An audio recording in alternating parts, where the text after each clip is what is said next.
ये एक जादुई कहानी है सुनहरी लौकी और छोटी चुनचुन लड़की की। बहुत समय पहले एक छोटे से गांव में एक लड़की रहती थी जिसका नाम चुनचुन था।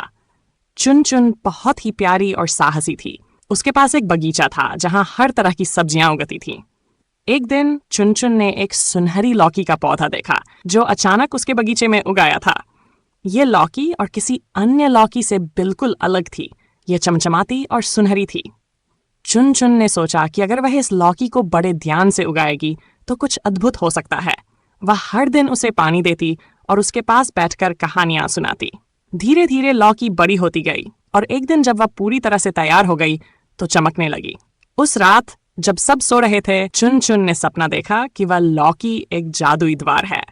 उसने देखा कि अगर वह लौकी को काटेगी तो वह एक जादुई दुनिया का रास्ता खोलेगी।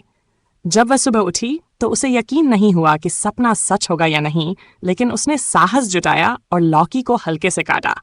जैसे ही उसने लौकी को काटा, उसके अंदर से एक जादुई रोशनी निकली और सामने एक सुंदर जादुई दुनिया प्रकट हो गई।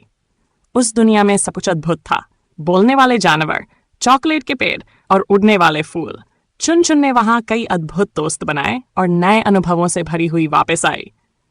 वह जानती थी कि इस जादुई दुनिया का राज सिर्फ उसकी मेहनत और विश्वास से जुड़ा था।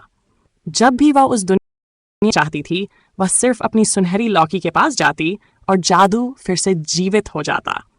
इस तरह से चुनचुन और उसकी जादुई लौकी की कहानी पूरे गांव में प्रसिद्ध हो गई।